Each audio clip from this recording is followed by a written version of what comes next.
How's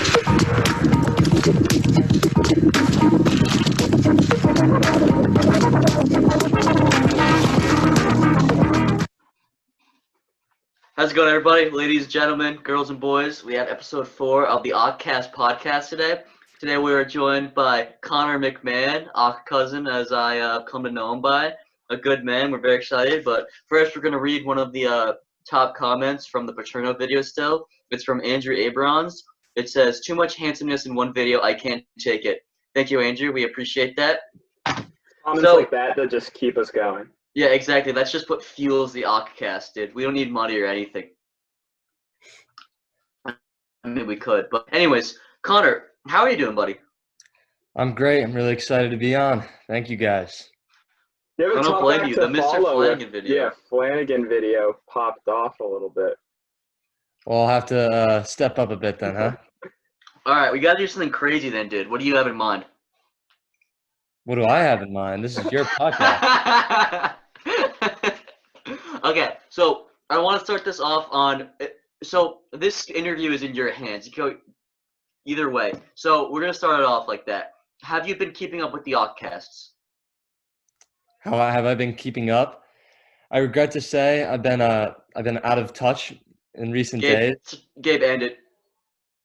Just send him to the waiting room. Yes, no, mute him. Don't let him speak.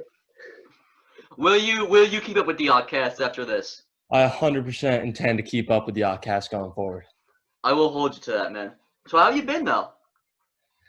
I think I've been same as most people nowadays. Just been at home for a while, getting a little sick of it, but this is a nice little change of pace right here, huh? That's true. Have you been getting sick of your family? I'm home with my brother and sister who are 11, and they are working to drive me a bit crazy. We're trying to find new ways to entertain ourselves, but it's tough, man. It's tough. Yeah, I feel that, man. I know my mom watches these, and I need her to know she's driving me just nuts. And same with my sister and my father or my dad. But, it's like if you see the same exact 3 people, 4 people every single day, you're gonna start to hallucinate. You know what I mean? A little bit. You guys been playing any board games or anything? My dad is really big on puzzles. He keeps ordering in new puzzles every week and gets really excited when they come. Is he really subscribed to a puzzle magazine or something? I don't know. He gets he gets these tropical puzzles and well, it's it'll be a picture of a beach, but it's really hard because all the pieces have the same parts of water, so I can never figure out how he does them. Actually, he hasn't come too far with any of them. He half finishes them, and then the next one comes in. He just never finishes any of them. Wait, See, so he my just family's far too competitive. We try and get a board game going, and it doesn't end well. It hasn't ended well one time. Oh no, you're right, dude. The last time I played Monopoly with my my family, I think it ended because we were all accusing each other of stealing money, and I think I went $10,000 in debt. It was just way too realistic, so I had to stop, man. But yeah, anyways, Monopoly could be so hostile. Dude, it really is too, especially when you get really into it and people are just saying, you'll roll a 5 and you land on Boardwalk, or we play SpongeBob Monopoly. So we land on the Krusty Krab, which is the Boardwalk basically, and we get fired up, man. You know what I mean? It's crazy. Anywho, are you ready for your interview, Conor? I'm pumped and ready. I've been prepping for days. For days? That's more than anybody else. That's more than we've been prepping. So he's been anticipating us inviting him on the show because we only emailed him 2 days ago. Exactly. I texted him Monday. Yeah. We were doing a podcast. I just assumed at some point. I mean, it's not a bad assumption to make. If I'm being honest, Yeah, we're running out of people, 3 man. friends at school. Yeah, exactly. I mean, and I see because. Yeah, exactly. That's what I mean.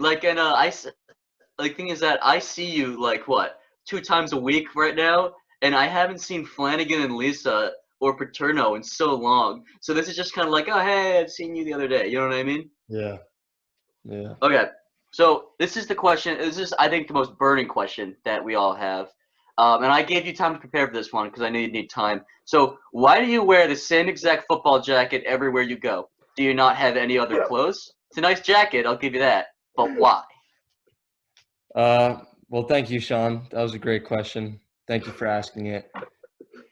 The main reason is it's just a very warm jacket. I get very comfortable, but I wouldn't have come up with this on the spot, but because you gave me time to think about it, I think for me, football is something I just put a lot of work into my entire life. So it is kind of nice to wear that as just kind of a recognition, something to remind me how much I care about it. And, it is nice getting recognized for something that you love and you've put a lot of work into by your friends and your classmates. Right. And then, like, for those of you who don't know, it's like it's a varsity jacket, right? Like with the leather sleeves and Exactly. Yeah, QB1, exactly. So speaking of football, how did you get into football? Like, did you just start playing it when you were a kid? Did your dad? Because I know your dad played football, right? Yeah, my grandfather played college football, and then my dad and uncle did. So I started playing when I was 6 on a flag team, and then started tackle when I was 7. So 12th grade was my 12th year of football. So it's just something I've been born and bred into. Yeah, I know what you mean, dude. Yeah, because my dad played baseball, and I started playing when I was 6 too. Granted, I still suck. You know what I mean? It's Yeah. just, it's a nice tradition. You know what I mean? But you're playing football in college, right? At Boston College. I'll be on a club team, but unfortunately, I don't have the skill to be on the real team. That's BS. Yeah, BC, man. What can I say? I mean, club's still fun though. I mean, it's better than doing nothing. I'm trying to play. I think when I go to college, I'm going to try and play club sports. But club is better than nothing, dude. And it's also not that much of a time commitment as well, right? Exactly. It'll be all fun, all games, not as much pressure. So I'm actually excited because when you're on a real team, still obviously fun, but so much less pressure when it's just your friends hanging out, playing a few pickup games. Are you looking to play like college football, like the varsity team? Yeah, so I'm not anymore, but this Right. year and most of last year I was. So it just didn't really pan out for me the way I thought it might. Right. But you're ending up at a great school nonetheless, right? Yeah, I know. I have nothing to complain about. I'm really excited. Yeah. And I remember, like, Sean, you remember, he would go to all those quarterback camps and, Yeah, dude. You met Eli, right? Or you met the Mannings? I did meet the Mannings. I went to the Manning camp, Louisiana. That was a good time. That's awesome, dude. and he's So, always what in did the they weight teach you room at the Manning doing, camp? oh, sorry. Oh no, that's a good question though, Gabe. Yeah, you're always doing football workouts in the weight room, right? Yeah, like workouts we never do. Yeah, I just Like try and do that to cleans. psych people out a little bit. I just try and like separate myself from it. That's just the mental aspect of the working out, right? Exactly. I mean, who else is doing power cleans the way I am? Besides Lisa, exactly right. Dude, I did cleans today, and they just suck because I have like a dumbbell, and I text Patrick because he's been giving me workouts, and he's like, yeah, I sent him a video of my form, and he just goes, that is horrendous. Work on this, and I worked on it, and then I finished it. I'm like, dude, I'm just done. This is so hard. And then I said, are you supposed to feel it in your lower back? He goes, you are not supposed to feel anything in your lower back. He goes, your bracing might not be good. You need to work on that. I'm like, dude, you're just ruining my days with these. But that's enough about me. This one's about you, buddy. So what did you learn about at the Manning camp? Well, it was sleepover, and I went with my cousin for 4 days. So a huge part of it was just the social aspect, and you're meeting kids from down south, out west, really all over the country. I met one kid from Mexico even. Um, so we were on the field for about 10 hours a day. So it was definitely brutal, and it's burning hot down there. I always joke because there was like lightning storms out in the distance, and the coaches were like, "Yeah, you just keep going. It's fine. If it comes a little closer, maybe, but like just keep going." But it was really fun, and more than anything, it was the experience and just Was meeting a bunch of guys really nationally. was it only quarterbacks or was it like all It's positions or Yeah, it's mostly quarterbacks, but you also get receivers, tight ends, running backs. I mean, it's very open. Wait, so what would you guys do there? Because I feel like if there's mainly QBs and not too many skill position players, then it's just going to be kind of like bizarre. Yeah, so some of the top college players across America come, and they are like our counselors kind of. So like the vast majority of the time we're just doing like one-on-one drills with those college guys. And then usually like towards the end of the day, each day, we'd like all come together, and that's when we were like actually throwing. But you're right, there were like so fewer receivers to actually work with. So I spent the vast majority of the time just with the rest of the quarterbacks. That's pretty cool too. So it's a lot of just one-on-one instruction. So I feel like you'd get a lot more than Exactly. Yeah, it's kind of like homeschooling, you know, where homeschooling kids. Okay, it's not a great analogy because all homeschooling kids I know have just no social life and don't know how to talk to just human beings in general. Well, you don't need to go out. So. You're right. Well, I'm saying from my experience, homeschooling is great. I don't wish I was homeschooled because I like where I am at Hackley, but I You're don't know gonna why get I'm some angry defending letters for homeschooling that kids. one, Sean. Yeah, exactly. You know what? We'll just cut it. Honestly, Some we'll of just our cut it. We'll hundreds just of cut it. thousands of viewers might be homeschooled.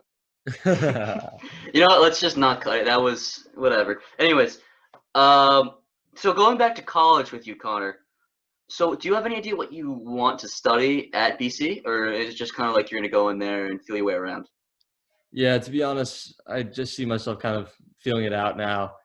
I've always been drawn more towards the arts, but in terms of like actually finding a career, I might be like more drawn to like go into something more like economics or something on that nature. So I really am totally undecided though. So I'm hoping to get inspired somehow. Right. And you're pretty involved with the drama program at Hackley. You think that's something you'll keep up with at BC?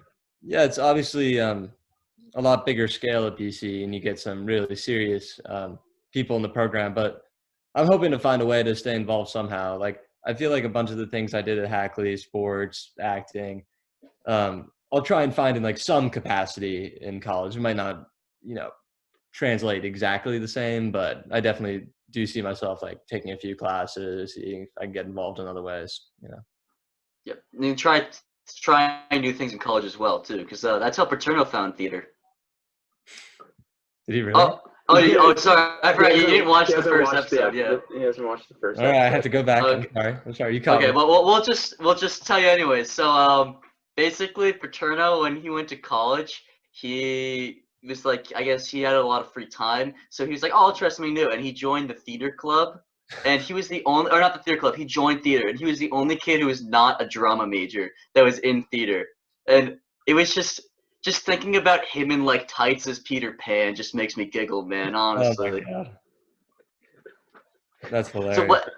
No, I know it's hysterical, especially with just him Yeah. being a character and everything. And he talked about like how much outside of the theater it did for him, like giving him the confidence to speak in front of a lot of people, or being more confident about himself just in any scene or whatever. So like, do you think it does something like that for you? Yeah, 100%. I think the first time I got involved with acting was in 6th grade. It was really just on a whim. It was just in our English class. Everyone was like mandated to take part in like the play, but we got to like pick if you wanted like a small or big role. And I had no experience, like no inclination that it was going to be a big thing for me. But I said like, what the heck, and asked for a big role, and it ended up being like one of the most fun things I did in middle school. So I think that definitely changed my course in terms of Hackley. I definitely wouldn't have gotten involved with acting otherwise. And then in terms of like speaking publicly, that does also makes a huge difference, because you become comfortable like being someone else in front of a large group of people, and then you realize that really it's easier to be yourself after you've gone through something like that. That's cool. I never thought of it that way. And do you think it helped you with Coffee House? Because I know I told you it was one of the most difficult things I've ever done in my life. Yeah, Coffee House was a lot of fun, and definitely for me, it definitely did help, because I could just go out there and be myself without the pressure and the responsibility to live up to someone that someone else has written about and created, because that comes with a whole lot of responsibility trying to really represent that person to the best of your ability. So when you can just go out there and be yourself, it really is just refreshing. Right. For people who aren't there, Sean and Conor hosted Coffee House together. I'm actually doing a song in Coffee House this time around. So are you doing the virtual coffee house? Are you doing the Murph thing? Is that? I did. Part of it was losing a bet, but yeah. Okay, I'm not gonna spoil the song, but for everybody that wants to go see the virtual coffee house, which I highly recommend, Connor will be there. I will be there. So, if you don't mind us switching gears a little bit to quarantine, so how has your schedule really changed as a result of quarantine? Obviously, it's changed a lot of things, right? But what kind of changed the most, and what didn't really change at all prior to quarantine? That's a good question. I think just generally I'm doing things later. I'm waking up later, getting my day started later.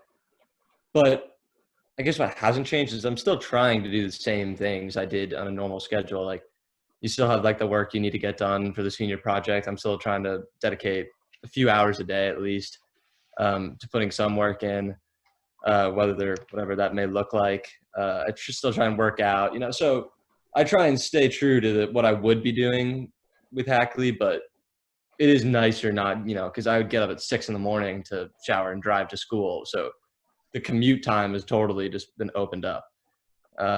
So I think the hardest thing for me really has been staying disciplined on actually doing my work on time because, with school, you have the schedule to stick to it. With quarantine, it's been a little more difficult.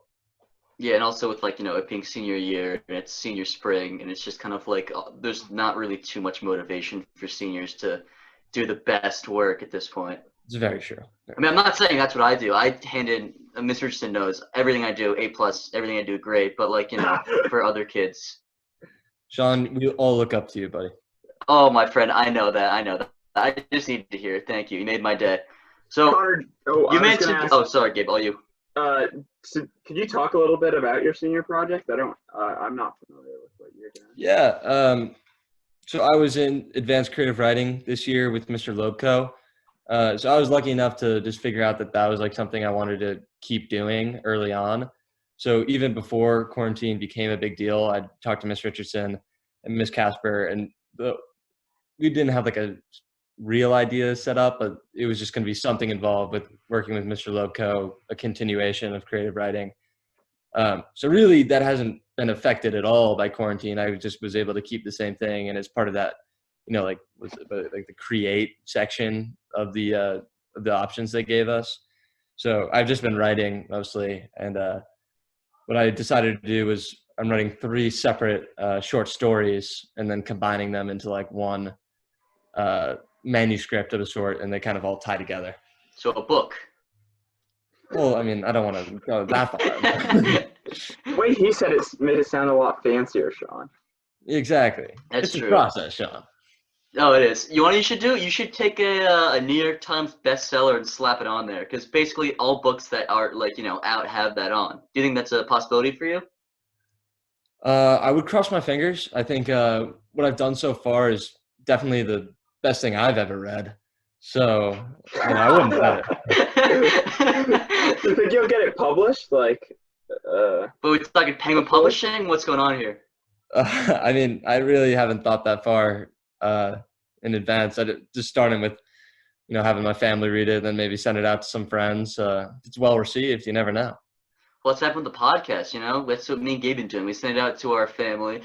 Granted, my family, it was not well received with my family, but I just kind of ignored that. No, neither was mine, yeah.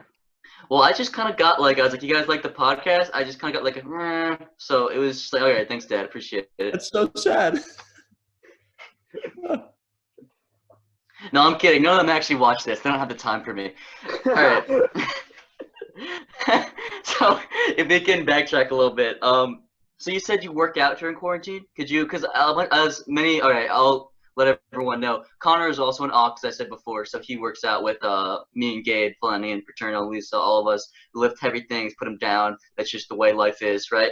But so, as many people know, we have limited equipment. Mr. Flanagan, Paterno swinging a steel mace around their heads, which is obviously very different from what they would usually do. Pushing cars. Yeah, it's just I still am just surprised by that. But what have you been doing that's different from what you would usually do? And is it like body weight? And what is it?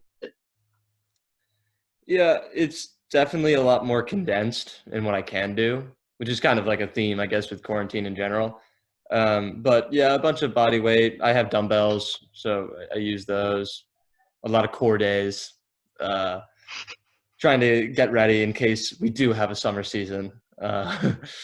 But just I mean, I started slow, and then right now I've like gotten more on it, taking it more seriously. But it's pretty much body weight and dumbbells. That's about it. That's about as much as anybody could do. But do you think that quarantine, that more time has made you more lazy when it comes to working out, or more diligent, or just not really no change at all?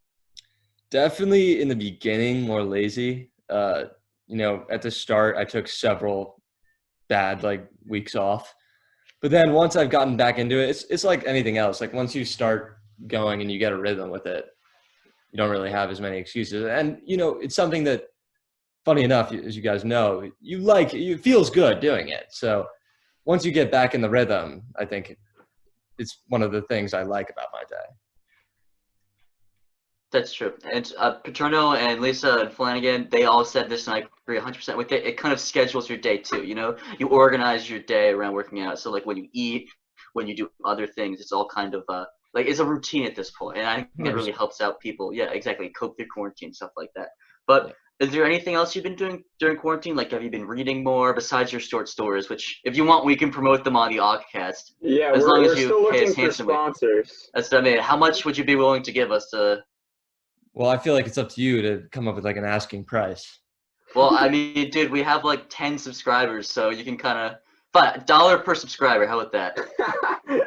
What about And 5% of the proceeds? no. Why would you get 5% of the proceeds? You're the one paying us. I mean, of the proceeds of the short stories. Oh, well, that's a gamble. I mean, is it going to be a New York Times bestseller? I told you it's the best thing I've ever read. Okay, let's go. What you think, Gabe? You think 8? All right, Gabe. No, Gabe. Put him in a breakout room. We'll discuss this, and then we'll break it down. This is like Shark Tank. No, I'm kidding. You don't actually have to pay us. So, have you been reading a lot more during quarantine, watching TV, watching movies? And if so, what of those could you recommend? Yeah, I've done definitely a lot more reading and a lot more TV. I'm currently running out of shows, which is not good. You definitely get in that kind of mindset where you're just watching an entire show in a day, which really is unhealthy. What I'm watching right now is I just started on Netflix, Dead to Me, which is kind of like a drama comedy. Will Ferrell is one of the producers, and it's about these two women who, well, I mean, it's really complicated. Check it out. You can watch the trailer. I'm only 3 episodes in now, but it's one of those you can't put it down. And then as for reading, I started reading The Revenant, which was also made in a movie a few years back. I actually didn't know it was a book, but found it, and oh god, yeah, it's hard. It's hard to read at times. It's very very graphic, very vivid, but it's been a lot of fun. So, would you recommend those to everyone? I would recommend those to check out. I bet a lot of people watched The Revenant a while back, but it was one of those things. Watching the movie hasn't ruined the book at all because they're different enough that you don't get spoiled. Yeah, no, I know what you mean. That's for astronomy and meteorology for Mr. McClay's class. We had to read The Martian, and I saw the Martian movie, and I read like half the book, and then I just kind of like threw it away. And it's just such a different experience, you know what I mean? And it's great. And I really enjoyed. Obviously, I think watching the movie I enjoyed a lot more because I'm more of a visual learner. And all right, words are visual. Words are visual, but you have to like put effort into reading. When you watch a movie, you can just kind of be like, meh, I'll just watch this. Yeah, I know what you mean. That's why we have you here, because you'll agree with anything I say. So what is So what is the first place you will visit when quarantine is over, besides a barbershop or a restaurant? Well, that's tough. Funny you mentioned the barbershop because I got my haircut like 2 days before quarantine started, so my hair's still mostly intact. But where will I go first? I'm really hoping to go to Lake George, up north, New York. My family goes camping there pretty much every year, and we have a date still booked towards middle of June. And I'm really, really have my fingers crossed that works out because, that's one of the places I look forward to all year going because it's a big like family tradition. So that and going to visit my girlfriend in Baltimore, who I haven't seen in 3 months. Those are the top 2 destinations. That's a really cool and unique answer, in all honesty. Like, that's really nice. Obviously, yeah, I was thinking you'd say that you would, see Katie, right? Is your girlfriend's name? Kate, yeah. Yeah, Kate, yeah. So, yeah, but that's cool. I didn't know that about you guys, that you would go and camp like that. Because, like, yeah. Yeah, we're a big camping outdoors family. Big guy, camping guy? I gotcha. If you guys want to come, we have room. No, I have podcasting to do, sorry. Oh, so yeah. I should have figured. I'm sorry. You have a book to write too. Maybe We'll you'll see. find some more inspiration out there. Exactly. It's an outdoors book. It's about it all takes place like on this river. So I think I might even get more inspired. What's the river called? It's unnamed. Can you name it Maybe, Ock like, River? Ock River, I was Yeah, gonna yeah. say. Can you say like For your sponsorship, I might need to name it Ock River. dude, that's what Lisa's sister named her child. It's awesome. Yeah. You're joking. Are you In exchange for promotion of her Oatmeal Golds. she named her nephew Ock. I never had one of her oatmeal golds. Those things look so good. Dude, I can mail one to you if you really want. They're incredible. Would you actually? Oh, I was just kind of like, I mean, I can. It was just Yeah, kind of like a nice courtesy thing. I didn't think you would actually accept it, if I'm being honest. Dude, I mean, you told me before this started to say yes to everything you asked. Well, I said agree. I said agree. No, I say yes. All right. Okay, okay. Dude, you've got me shook right now, I'll be honest. But so that's actually going back. That's kind of cool that you got your haircut right before, like basically right before quarantine, because I know most people were obviously planning on getting their haircut during spring break. It's just a convenient time to do it, right? And that's Yeah. kind of when quarantine started. But dude, so what do you think about buzz cuts? Buzz cuts? You think you're gonna get one, or? I myself have never gotten a buzz cut.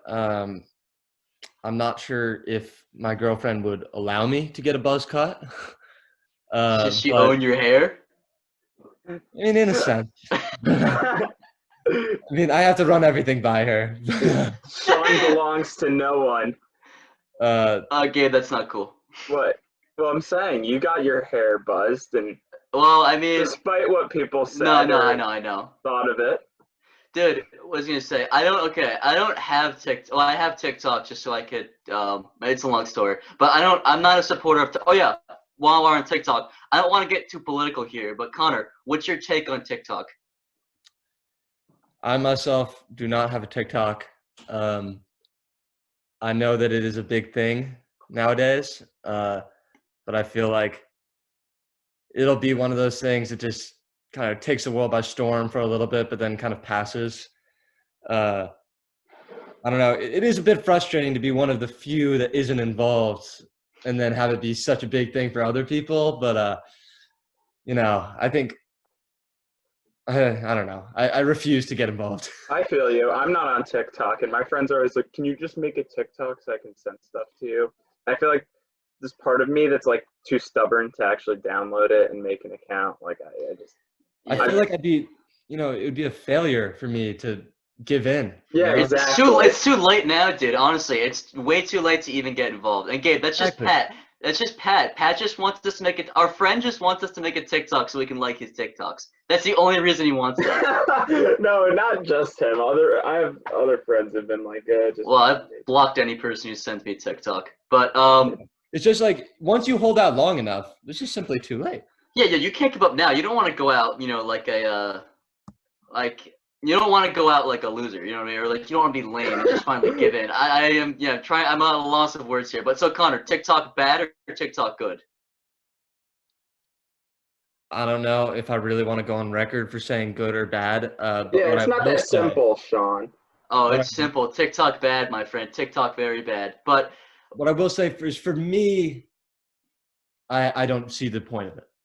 Okay, that's what I like to hear, my friend. That is what I like to hear. But I want to get back to my point. So I don't have, like I said, I have a TikTok. I just have it for reasons of personal reasons, but it's not to actually be on there. But basically, okay, Connor, we're gonna mute you and just end the recording here. We're not gonna sponsor your book. You take that back, young man. Sorry. Good. So a bunch of Instagram accounts I follow, like meme accounts, right? They post like TikToks, and there's just this trend going around where girls just like crap on guys for getting buzz cuts, and I just feel so attacked. Like I legitimately feel kind of attacked by that, you know? Yeah, I would. Was it because you did that to yourself, Sean? No, it's because well, sort of. I mean, I got one. And the day I got one, I had so many people coming up to me and just like making fun of me. It's like I mean, I don't know why I'm turning this into a sob session for myself. That is obviously not my intent. But it's just TikTok's bad. That's all I'm gonna say. Moving on. Man wants his respect. Yeah, dude, that's what I mean. I want my respect. I'm a little butthurt right now. Dude, shut up. I am taking over this segment of the podcast to talk about my buzz cut story. Everybody made fun of me for my buzz cut. But dude, no, I'm just saying, TikTok people on there are not very nice. They make fun of men with buzz cuts. Guys can get buzz cuts, girls can get buzz cuts too. Everybody can get buzz cuts. I don't know what the big deal is, all right? Sean, once the podcast gets monetized, we're going to start having TikTok ads run on the podcast.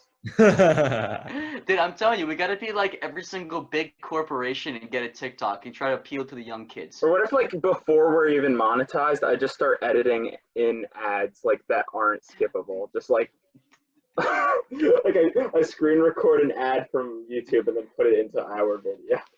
Yeah, you feel like, all right, 1 second, I just got to put a quick word from my sponsor. No, dude, you want to be sick? You put in the YouTube ads where it's just like, which one of these would you be interested in joining? Or which one of these have you heard of recently? And it's the ones you have to click, but they obviously can't click because it's on an ad. That'd be awesome, I'm telling you. That'd be great, yeah. Okay, but... So, Connor, any movies that you've been watching in quarantine? Any, like, fan favorite besides Step Brothers? Fan favorites. I really have been going back to some of the classics. My brother and sister are now old enough to, like, watch some of the more mature films that they hadn't seen before. So we're, like, going back watching a lot of those. I just rewatched Forrest Gump.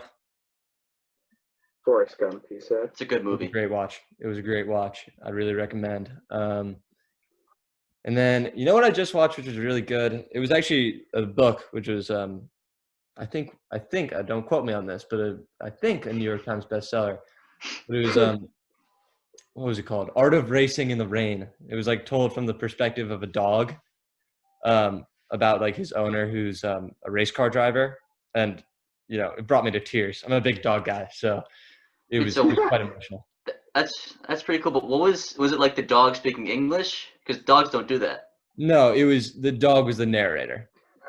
Wait. So was it like an omniscient dog, or was it just like woof woof woof? Is like actually no. It was just bark. It was a story. It was a story. Bark, whimper. Voiceover. It was like the dog. It had a voiceover. Okay, but what's its voiceover supposed to be? Like, what's its voice gonna be? It's gonna be like growling. No, it's just his conscious. What he's thinking. But he can't. He's a dog.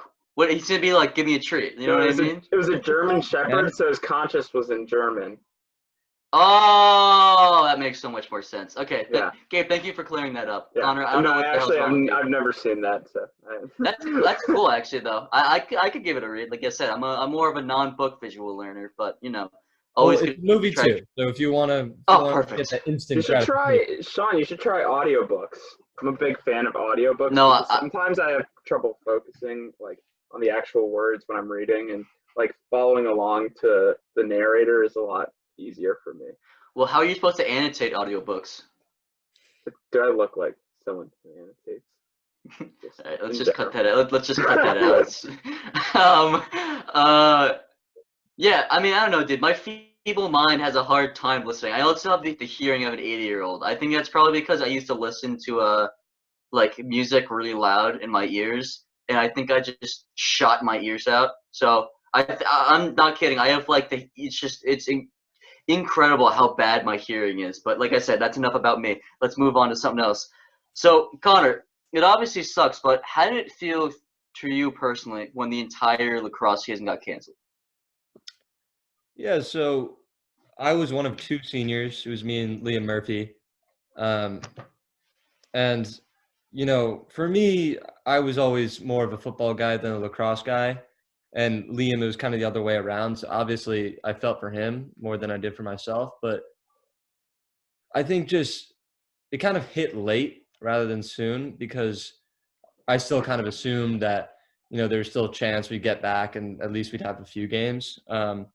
But the fact of the matter was, like, that was my last chance at playing a high school sport.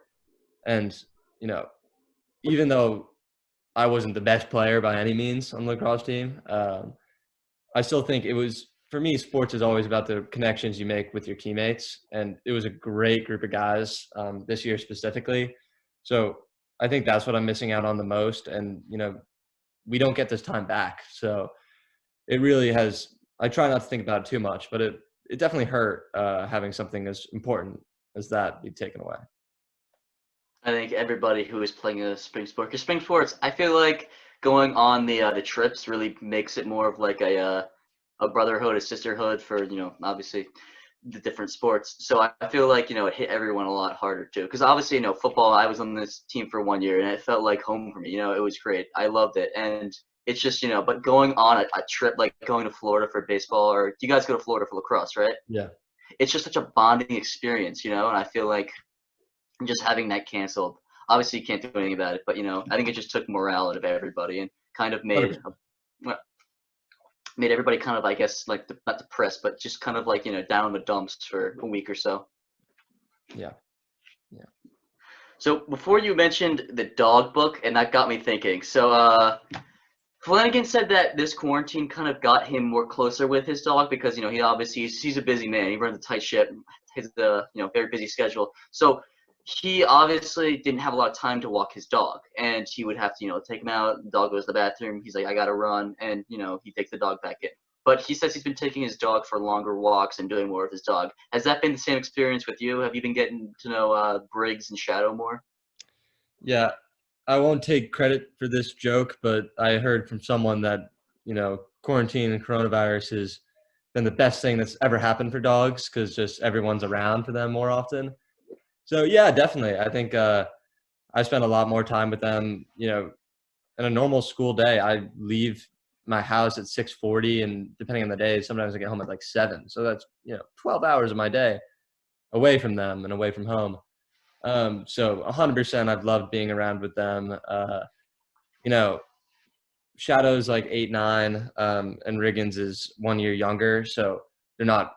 I mean, I don't want to talk about this, but they're not the youngest dog. So it is definitely special for me being around them now, especially going to college next year too. It is funny because good things have come out of quarantine. Yeah, for sure, exactly. Like I myself have a lot more time on my hands. Gabe's been learning to play guitar more, right? Yeah, I mean, I played guitar, but I guess I've had more time to practice more than usual. That's awesome. I've been thinking a lot about like future room decorations, stuff like that. I don't know. It's like stuff I wouldn't normally think about, like how I'm gonna decorate my college dorm room. I sit in my room and I'm like, what do I do now? And then I go on Amazon and think about stuff I want to put on my walls in the future for hopefully if we are on campus this fall. I actually have to start thinking about that, dude, because I have literally just no. You get like an Ock poster on your wall. No, because then my roommate's gonna be like, "Somebody please help me! I have literally matched with the psychopath." I mean, no, because They'll learn that sooner or later anyway, though. Oh no, yeah, no. I'm gonna go in there. They're gonna be, oh, cool, a nice, normal, handsome guy, and then boom, a week later, they're gonna make this guy's a maniac. I need out. But the way Catholics said they're gonna do it is that some kids might get their own rooms to because obviously coronavirus and stuff like that. But I feel like it's all part of the college experience. Getting a roommate freshman year and kind of meeting someone new. Definitely. But yeah, because what we usually do is we usually ask people college questions and stuff like that in the podcast, but we obviously can't ask you that many college questions because you haven't gone to college yet. Yeah. So thanks a lot, Connor. Appreciate it, buddy. But Oh, I had a question for Connor. This is kind of unrelated though. Is that That's for it? yeah, Okay. go All for it. right. Not like I have a question. Yeah. So you actually did chapel talk, or was it senior talk? Yeah, Chapel Yeah. talk. Yeah, and that was I was there for that one. That was one of my favorite ones, just out of any of the ones that were given. And I wanted to know like how you got into that, or sort of like what motivated you to write that. yeah. That's a really good question. I think freshman year, I was new to Hackley. I wasn't really sure how the community would be because I live in the far north, as I'm sure you know. So I don't like live close to many of like my friends who I have. So community was a big selling point for me because I was told that Hackley does a lot to make that tight knit community. And I think freshman year, watching the seniors give like their best stories about the friends they've made, the stories they have, that really inspired me. And I think from freshman year on, I knew that giving a chapel talk was something right up my alley, something I'd want to do. Like you said, from acting, I've become accustomed to public speaking, and it's something that I wanted to do. And then senior year, you build those bonds with some of the underclassmen on the football team. So I knew a bunch of the freshmen going in to my chapel talk, which was really uplifting, seeing like them in the first few rows, faces I could point out. It was really helpful knowing some of the people you're talking to rather than just talking to a bunch of underclassmen strangers you haven't really gotten a chance to know. And then I talked about basically keeping your options open and not, fitting into one kind of spectrum, because I talked about acting and football, and those aren't really two things that you would think would go together. And that is something that I think is embodied who I've been at Hackley forever. And I wrote my college essay a bit on it because just I would not be who I am today without football, and I wouldn't be who I am today without acting. And those are two very, very different things, very different groups of people, very different. When you look at it, they're very different. But I think what I've gotten out of it is the same underlining message from all of it is that you develop a family with the people you're with the team, with the cast. And that's been something that's, like I talked about in the beginning, with relationships, with school spirit, that's really carried me through the 4 years at Hackley. And I wouldn't be the same without them. It's awesome, man.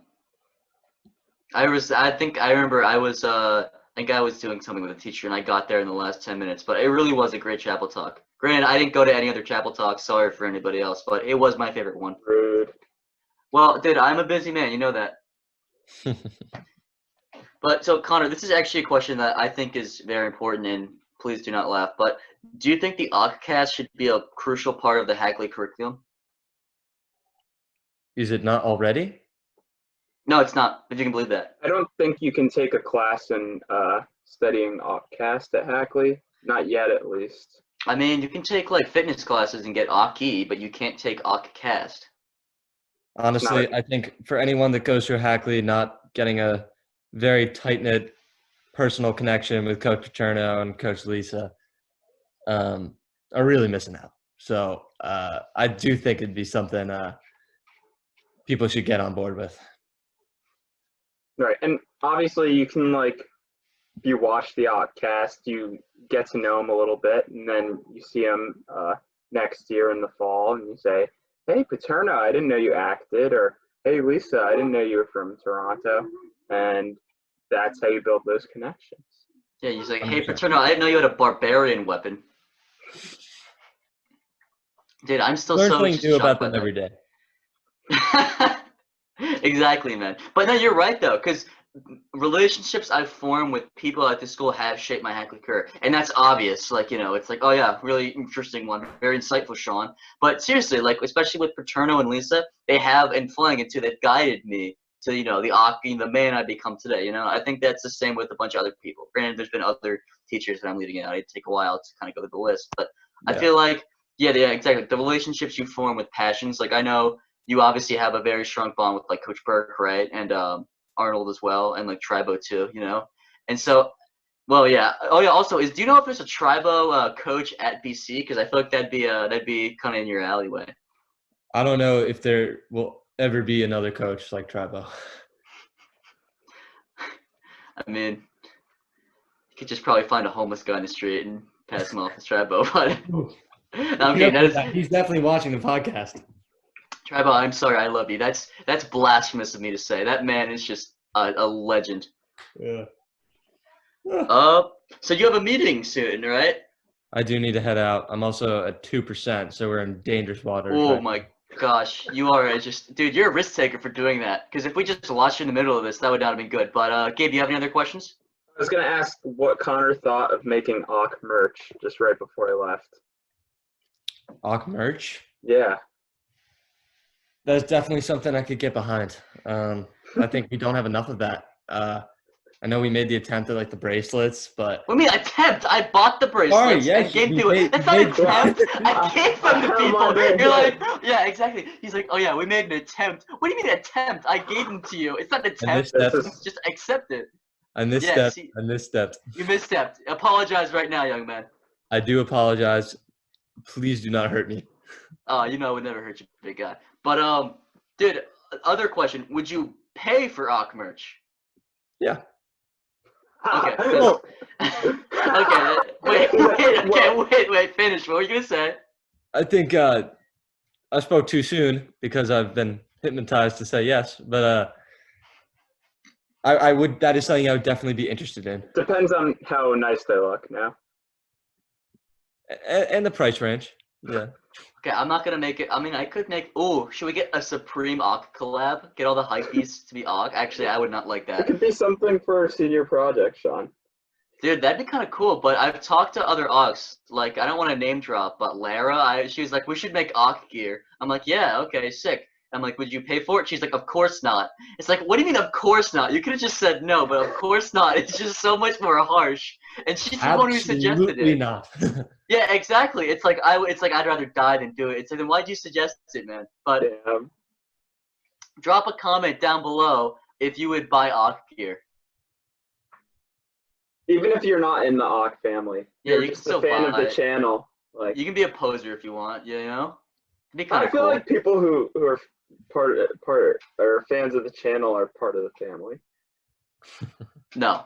No? They've got to earn it, game. This is why I'm in charge, and you have a high ranking. Sure, you have a high ranking, my friend. But this is why I'm the man that makes the decisions. Connor too, high ranking for you guys. But Thank you, buddy. Thank you. yeah, of course. Connor, Thank you for coming, Connor. Yeah, guys, I really enjoyed being on. Good getting to talk to you guys. what percent are we on? 1. Okay, good man. Connor, it's good to talk to you, buddy. Gentlemen, it's been an honor. Yeah. It's been fun. It's been a blast. Thank you, man. See you later. Godspeed. Godspeed.